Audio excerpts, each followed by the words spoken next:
सो hey guys, जय हिंद। एक बार फिर से आप सभी का स्वागत है। और आज की जो हमारी क्लास है, आप इसको mental aptitude, quantitative aptitude, basic elementary maths कुछ भी बोल सकते हो, 10th लेवल मैथ्स बोल सकते हो। ठीक है, स्टार्ट करते हैं।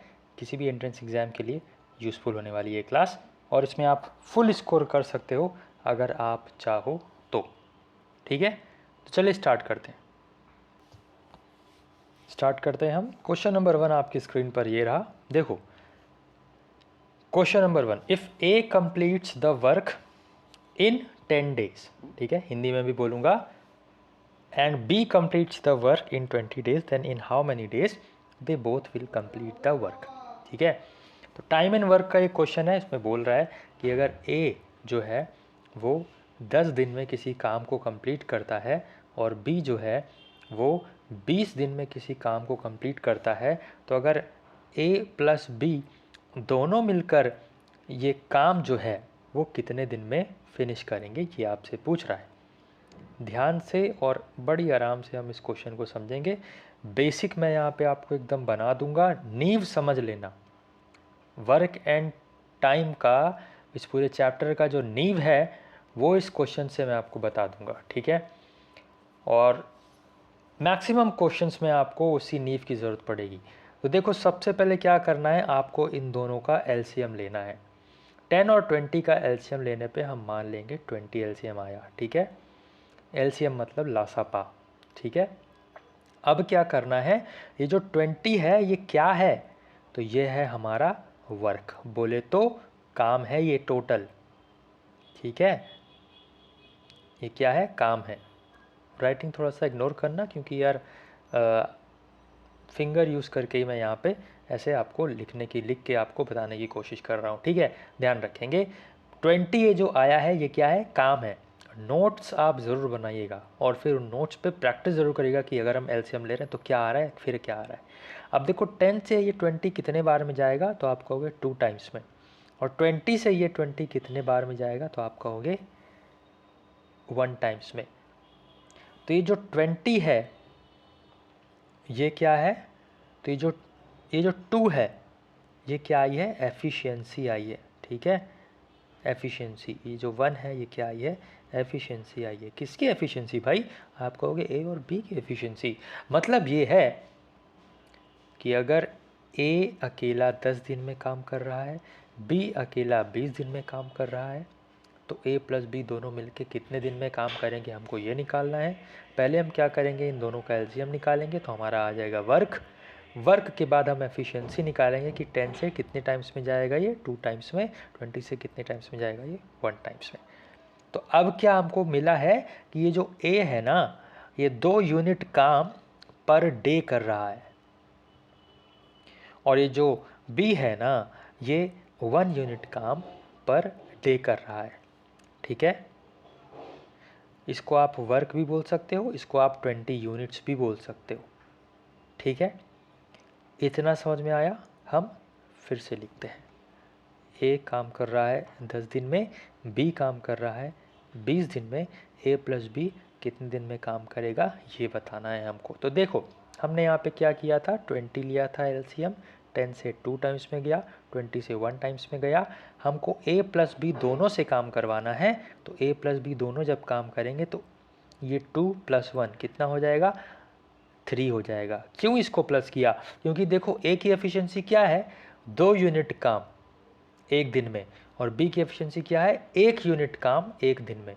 तो अगर हम दोनों को बैठा दें तो 2 + 1 3 यूनिट काम पर डे के हिसाब से हो जाएगा। तो अब हर दिन कितना काम हो रहा है, 3 यूनिट काम हो रहा है। अब देखो, हमको ए प्लस बी से काम करवाना है, तो जिससे काम करवाना है, ए प्लस बी से काम करवाना है, तो उसका यहाँ पे हम नीचे लिखेंगे 3, उसकी एफिशिएंसी लिखते हैं। जिससे काम करवाना है उसकी एफिशिएंसी नीचे लिखेंगे, और जितना काम करवाना है, पूरा काम करवाना है, तो 20, क्योंकि इसमें लिखा है कंप्लीट द वर्क। तो 20 ये हमारा यूनिट आया था, वर्क आया था, इससे हम डिवाइड करेंगे तो 3 6 18 6 2/3 डेज यहाँ पे लेंगे। ए प्लस बी अगर दोनों मिलके काम करेंगे तो 6 सही 2/3 दिन में काम को फिनिश कर देंगे। मैंने आपको बताया कि जिससे काम करवाना है उसकी एफिशिएंसी नीचे लिखते हैं, और ऊपर क्या लिखते हैं, जितना काम है हमारा। यहाँ पे बोल सकता था कि दे both will complete 1/4 of work, तब आप क्या करते, 20 का 1/4 करते।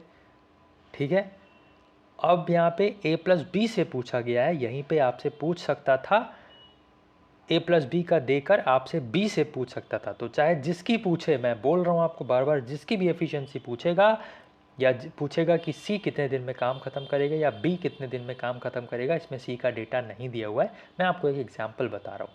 c कितने दिन में काम ख़त्म करेगा, तो कितने दिन में पूछ रहा है, क्या, c का, तो c की एफिशिएंसी नीचे आएगी, काम जो है वो टोटल ऊपर आएगा, तब आप उसको डिवाइड करोगे। ठीक है, यहाँ पे आप ध्यान रखना, अगर a+b से पूछ रहा है तो आप यहाँ पे ध्यान रखोगे a+b की क्या आएगी, एफिशिएंसी आएगी। ठीक है, अगर हमको a+b से काम करवाना है, और ऊपर यहाँ पे आप वर्क बोल लो या यूनिट्स बोल लो, कोई दिक्कत नहीं है, समझ में आना चाहिए आपको कि कैसे आप ले रहे हो क्वेश्चन को। इस क्वेश्चन का आंसर मिल गया ना।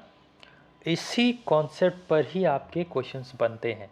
ठीक है, जो हर एक टाइप होता है वो हम धीरे धीरे कवर करने की कोशिश करेंगे, फिलहाल के लिए आगे बढ़ते हैं। ये एक बेसिक टाइप था, याद रखेंगे। ठीक है, अब यहाँ पे देखो क्या पूछा है, फिर से वर्क एंड डे का क्वेश्चन है। If 200 mens completed the work in 30 days, then how many mens are required to complete the work in 50 days. मतलब अगर 200 मैन किसी काम को 30 दिन में ख़त्म कर रहे हैं, तो हमें कितने मैन चाहिए अगर हम क्या करें, काम को 50 दिन में ख़त्म करना चाहें। क्वेश्चन सॉल्व, इस इक्वेशन को आपको सॉल्व करना है। 0 से 0 कटा, 5 4 जा 20, तो x की वैल्यू कितनी आ जाएगी, 40 × 30, 40 × 3 120। 120 मेंस जब काम करेंगे तो इसी काम को करने में 50 दिन लग जाएगा। ठीक है, यहाँ पे क्या, 200 मैन, आप देखो कॉन्सेप्ट किसका यूज़ किया मैंने, M1 D1 H1 is equals to M2 D2 H2। इसमें पहले देखो आप क्या क्या चीज़ है, M फॉर मैन या वुमेन या चिल्ड्रेन या बॉय, कुछ भी हो सकता है, या ट्रक भी हो सकता है।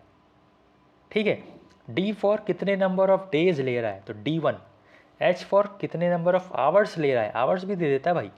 ठीक है, यहाँ पे आपको MDH का मतलब पता चल गया, MDH मसाले। ठीक है, तो यहाँ पे देखो क्या है, हमें मेंस दिया हुआ है, तो 200 मेंस हो गए।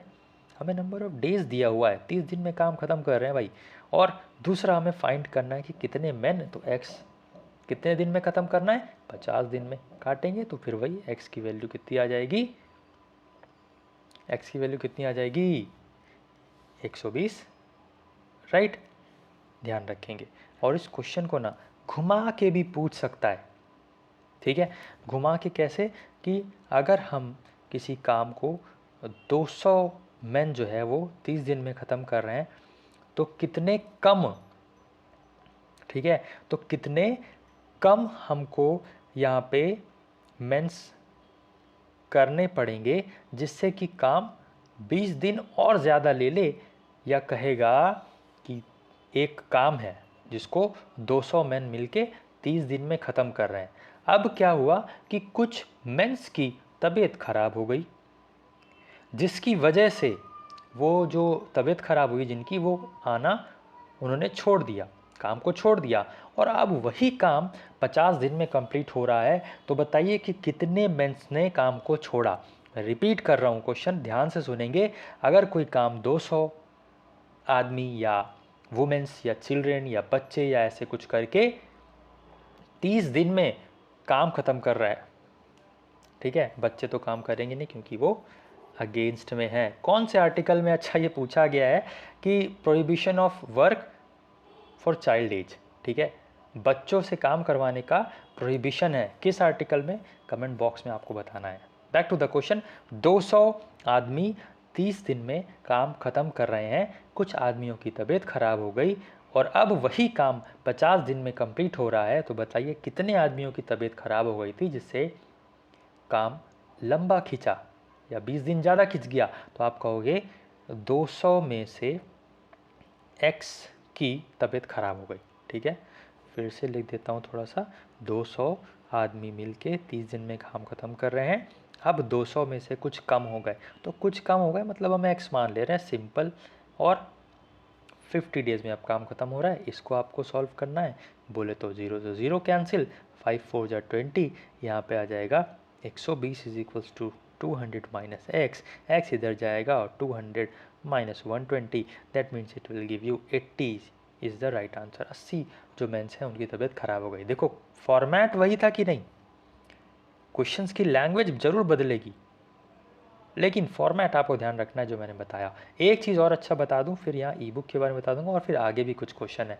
देखो यहाँ पे M1 D1 H1 तो हमने देख लिया,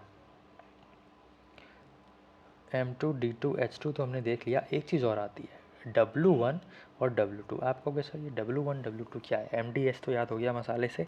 W क्या है? W फॉर वर्क, सिंपल, कितना काम कर रहा है। बोले आपसे 20 मैन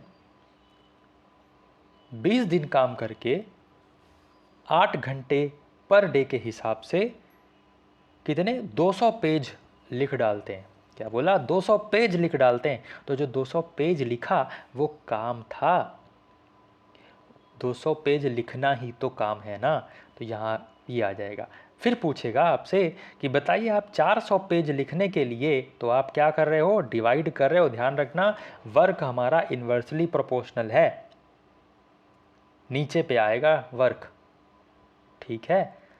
कंफ्यूज मत होना भाई, धीरे धीरे करके। अगर आपको जैसे लग रहा है ना कि बहुत ओवर हो रहा है, तो आप एक बार कमेंट में भी बता देना, या अगर आपको लग रहा है कि हाँ ठीक है, तो आप पकड़ पा रहे हो, ग्रैब कर पा रहे हो, तो वो भी बता देना, ठीक है। जिससे मैं नेक्स्ट जो सेशंस होंगे ना, तो उसमें आपके अकॉर्डिंग चलने की कोशिश करूँगा। तो डू मेंशन इट, ठीक है। तो ये चीज़ हमने पकड़ ली, W1 W2 कैसे यूज़ करना है। आगे बढ़ने से पहले मैं आपको बता दूं कि जो ई बुक है इसको आप ले सकते हैं। इसमें भी हमने प्रॉपर जो मेंटल एप्टीट्यूड के क्वेश्चंस, क्वांटिटेटिव एप्टीट्यूड से reasoning, basic computer, elementary maths के जो पैटर्न आता है वो कवर करने की कोशिश की है। हर एक पैटर्न से आपको रूबरू यहाँ पे करवाया गया है, जो कि आपके एंट्रेंस एग्जाम के लिए इंपॉर्टेंट है। डिस्क्रिप्शन बॉक्स में आपको इसका लिंक मिल जाएगा इस ई बुक का, वो आप ले सकते हो, या आप पूरा कोर्स के साथ में भी ई बुक ले सकते हो, ज़्यादा फ़ायदेमंद वहाँ पे हो जाएगा। बट बाकी आप अपने हिसाब से वहाँ पे ऑप्शंस अवेलेबल हैं, वो आप चूज़ कर सकते हो। व्हाट्सएप नंबर हमारा दिया हुआ है, वहाँ पे कांटेक्ट करके चीज़ों के बारे में जान सकते हो और एनरोल कर सकते हो। अभी से ही आप स्टार्ट कर देंगे तो बहुत अच्छा आपका लेवल हो जाएगा, ठीक है। तो जितना टाइम आप देंगे अपने आप को, उतना ही बेहतरीन निखर के आएंगे during your entrance exam. Preparation तो आपको करनी पड़ेगी, ठीक है। आगे बढ़ते हैं। नेक्स्ट क्वेश्चन है आपका, find the distance between the tower and a car if the height of a tower is 10 metre, centimetre कुछ भी मान लो, and its angle of elevation is 30 degree. तो देखो क्या है, यहाँ पे हमने टावर मान लिया है, ये हमारा डिस्टेंस है। यहाँ पे हम मान लेते हैं कार खड़ी है या बस खड़ी है, ठीक है। ऐसे करके काइंड ऑफ समझ लीजिए, ठीक है। ओके, सो आगे हम देखें, ये एंगल ऑफ एलिवेशन यहाँ पे बन रहा है कितने डिग्री का, तो आप कहोगे ये बन रहा है 30 डिग्री का, ठीक है। इसको हम मान लेते हैं, इस पॉइंट को मान लेते हैं ए, इस पॉइंट को मान लेते हैं बी, इस पॉइंट को मान लेते हैं सी। हाइट दी हुई है 10 मीटर। तो बताना है कि ये जो कार से टावर तक का डिस्टेंस है, ए बी बताना है आपको, फाइंड करना है। सिंपल, जिन्होंने यहाँ पे थोड़ा सा मैथ्स पढ़ रखी है, या 10th में हाई स्कूल में आपने मैथ्स पढ़ रखी है, ट्रिग्नोमेट्री के ये बेसिक क्वेश्चन तो आपको आते ही होंगे। नहीं आते तो एक बार बताना कमेंट में, तो मैं आपको एक ट्रिग्नोमेट्री का जो फॉर्मूलेज हैं, जो बेसिक फार्मूलाज है ना, उसकी भी क्लास ले लूँगा, ठीक है। बाकी बैच वगैरह में तो हमने कवर ही कर रखा है सब चीज़ें। यहाँ पे हम देखते हैं, देखो क्या है कि यहाँ पे हम लगाएंगे tan 30 degree is equals to 10 upon x, ठीक है, क्योंकि पंडित बद्री प्रसाद हर हर बोले। तो यहाँ पे p अपॉन बी होता है, p बोले तो परपेंडिकुलर ये वाला, b बोले तो बेस ये वाला, ठीक है। और tan 30 डिग्री की वैल्यू आपको इसमें याद होनी चाहिए, 1/√3 होती है। यहाँ पे 10 हमारा है, यहाँ पे x है, x इधर जाएगा, क्रॉस मल्टीप्लाई हम कर देंगे, तो x की वैल्यू क्या आ जाएगी, 10√3 मीटर। इसका मतलब ये डिस्टेंस आपका 10√3 मीटर है, ठीक है। आगे बढ़ते हैं। हाइट एंड डिस्टेंस में तो आपको ट्रिग्नोमेट्री का थोड़ा सा मतलब ज्ञान होना चाहिए, ठीक है, बेसिक फॉर्मूलाज आपको पता होना चाहिए, उसी तरीके के ही क्वेश्चंस आएंगे और आपको पढ़ना पड़ेगा, याद करना पड़ेगा, इसमें भी थोड़ा बहुत वैल्यूज़, ठीक है, वो याद हो जाएंगी जैसे जैसे प्रैक्टिस करोगे आप, तो वो आपको अपने आप ही दिमाग में बैठ जाएंगी। नेक्स्ट क्वेश्चन है आपका, इसमें सिंपल सा है, एक्स की वैल्यू फाइंड करनी है, दैट्स इट। देखो 3x और 5x यहाँ पे कितना हो जाएगा, 8x minus 20 is equals to, अब देखो यहाँ पे क्या है, इनटू है, और अगर मैं इसका आंसर पूछूँ ना, अभी तो फ़िलहाल क्वेश्चन है ये, अगर मैं इसका आंसर पूछता ना तो हर एक बच्चा अलग अलग आंसर करता, ठीक है। तो यहाँ पे ध्यान रखेंगे बॉड मास का फॉर्मूला, अगर मैं यहीं पे, चलो अच्छा पहले इस क्वेश्चन को कर लेते हैं, ठीक है। देखो 30 डिवाइड मतलब ये नीचे आ जाएगा 6 इंटू 5 प्लस 5x, तो ये 6 5 जा 30, 5 5 जा 25 प्लस 5x, यहाँ पे इधर आएगा तो ये हो जाएगा 8x माइनस 20, इधर आएगा तो 3x बराबर 5, दैट मीन्स x की वैल्यू 5/3 आ जाएगी, ठीक है, if I am not wrong. But यहाँ पे अगर इनटू की जगह ऑफ होता ना, तो बॉड मास में आप देखोगे, बेसिक है, सबको पता होगा बॉड मास, लेकिन अप्लाई करने के समय आप भूल जाओगे, ध्यान रखना है। ब्रैकेट्स ओ फॉर ऑफ पहले सॉल्व होगा, डिवीजन फिर मल्टीप्लिकेशन, तो यहाँ पे अगर मैं ऑफ लगा दूँ और इसका आंसर पूछूँ ना, आधे बच्चे कहेंगे सर 30 है डिवाइड बाय 6 है और ऑफ 5 है, तो हम क्या करेंगे सर, यहाँ पे 30 डिवाइड बाय 6 इंटू 5 कर देंगे, ठीक है, और फिर यहाँ पे हम क्या करेंगे 6 5 जा 30 कर देंगे, और 6 5 जा 30 हो गया सर, और 5 ये वाला बचा, तो 5 5 जा 25 आंसर हो जाएगा सर, बहुत ईजी था, मार खा गए भाई। ऑफ लगा है यहाँ पे, इनटू बदल के बहुत आसानी से कर दिया, बट ऑफ को तो भूल गए ना, ऑफ पहले सॉल्व होगा, डिवीजन बाद में, मल्टीप्लिकेशन बाद में, डिवीजन बाद में। अगर मैं फिर से इसको आपको सब पहले मिटा दूँ, देखो डिवीजन बाद में और मल्टीप्लिकेशन पहले बोला, तो क्या होगा यहाँ पे, मल्टीप्लिकेशन पहले का मतलब है ऑफ पहले हम सॉल्व कर देंगे, 6 5 जा 30, आप डिवाइड करेंगे तो 30 में से 30 डिवाइड करेंगे कितना आएगा, 1 आएगा ना, ठीक है। तो ये बेसिक सी चीज़ मैं आपको बताना चाह रहा था इस क्वेश्चन से, इसलिए ये क्वेश्चन रखा, तो ध्यान रखेंगे बॉड मास का रूल फॉलो करना है सिंप्लीफिकेशन वाले क्वेश्चन में, ठीक है। नेक्स्ट क्वेश्चन आपका दिया हुआ है, इफ़ p प्लस 1/p, मैं आपको लिख के बताऊं तो p plus 1/p is equals to 5 दिया है, तो आपसे पूछा है p cube minus 1/p cube की वैल्यू क्या होगी, ठीक है। तो इसमें आपको ये चीज़ याद रखनी है, यहाँ पे आप प्लस कर लीजिए, प्लस कर लीजिए, ठीक है। तो p cube plus 1/p cube की वैल्यू क्या होगी, आप इसके लिए क्या कर सकते हो, डायरेक्ट इसमें क्यूब अप्लाई कर सकते हो, ठीक है, डायरेक्ट क्यूब आप अप्लाई करोगे तो a cube plus b cube plus 3ab और a plus b is equals to 5 5 जा 25, 5 जा 125, पूरा हमने इसको सॉल्व कर रहा है, ठीक है। यहाँ पे आ जाएगा 5 3 जा 15, 5 1 जा 5 1 6, माइनस करेंगे कितना आ गया 60 आंसर, ठीक है। सॉरी यहाँ पे 65 कैसे कर दिया, ये 5 3 जा 15 है ना, तो 15 माइनस करेंगे तो 110 आंसर बनेगा। अब इसी चीज़ को हम देखो डायरेक्ट कैसे करेंगे,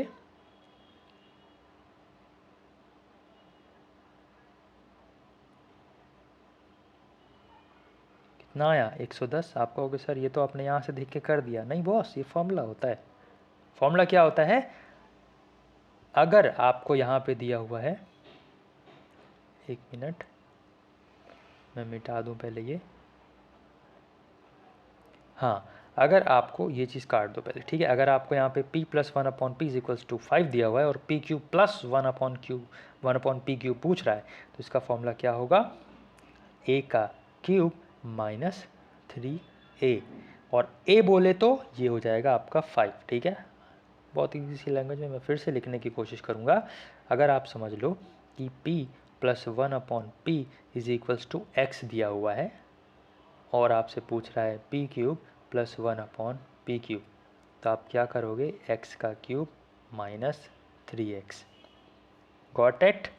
यहाँ पे x की वैल्यू क्या है 5 है, इसका मतलब बस 5 हमको यहाँ पे पुट करना है। 5 का क्यूब 125 माइनस 5 इंटू 3 या 3 into 5 15, answer will be 110। Shortcut है, क्वेश्चन को कम समय में आप इसको याद कर लोगे, छोटे छोटे फॉर्मूले, शॉर्ट ट्रिक्स, समय बच जाएगा, औरों से आगे बढ़ जाओगे। एक एक क्वेश्चन की वेटेज होने वाली है एंट्रेंस एग्ज़ाम में, कंपटीशन तो रहेगा ही, बट ये कुछ जो ट्रिक्स है ना वो आपको आगे बढ़ाएंगी दूसरों से।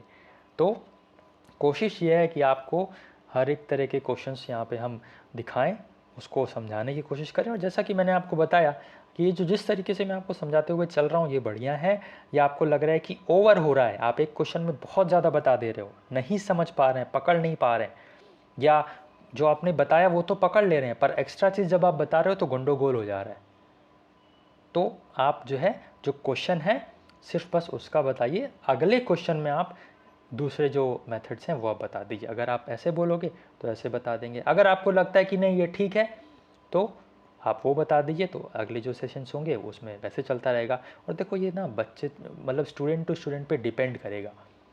हो सकता है आपको उतना नॉलेज मतलब बेसिक नॉलेज ना हो सकता है अगले पर्सन को बेसिक नॉलेज हो, तो वो कोई कहेगा कि ठीक है सर ऐसे ही करवाइए, कोई कहेगा नहीं सर थोड़ा सा और बेसिक चाहिए, है ना।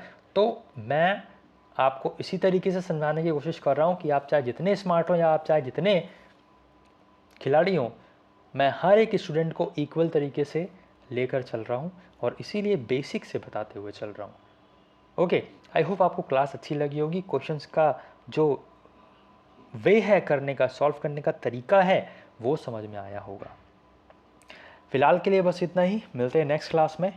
और बैच वगैरह आप एनरोल कर सकते हो, उसमें भी आपको इसी तरीके से प्रॉपर स्टडी हर एक पैटर्न पढ़ाने की कोशिश की गई है और वहाँ पे आपको पूरा सिलेबस भी कंप्लीट करवाया गया है जो कि आपके एंट्रेंस एग्ज़ाम के पर्पस पे फोकस है। और वहाँ पे आपको ई बुक आप लेना चाहो तो वो भी ले सकते हो, मैंने आपको बताया उसमें डिटेल्स में क्या क्या मिलेगा। बाकी व्हाट्सएप करके आप पूछ लीजिएगा तो वहाँ पे भी आपको इन्फॉर्मेशन मिल जाएगी।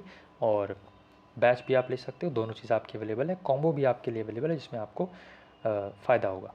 फ़िलहाल के लिए बस इतना ही, शेयर कर दीजिए अपने सभी फ्रेंड्स के बीच में, हमारी जो मेहनत है उसको आप लोग ही थोड़ा सा सपोर्ट करिए, अपने सभी फ्रेंड्स के बीच में शेयर करिए। अगर आपको क्लास अच्छी लगती है तो लाइक भी कर दिएगा, फैमिली में है तो फैमिली को सब्सक्राइब करके बेल बटन दबा दीजिए, इससे आने वाले दिनों में आपको सभी क्लासेस का अपडेट्स मिलता रहेगा। फिलहाल के लिए बस इतना ही, मिलते हैं नेक्स्ट क्लास में, तब तक के लिए पढ़ते रहिए, मुस्कुराते रहिए, अपना ख्याल रखिए, अपने घर वालों का ख्याल रखिए, प्लेलिस्ट अटेंड करना मत भूलिए, लाइन से क्लास करिए, हर एक चीज़ समझ में आएगी। जय हिंद, जय भारत।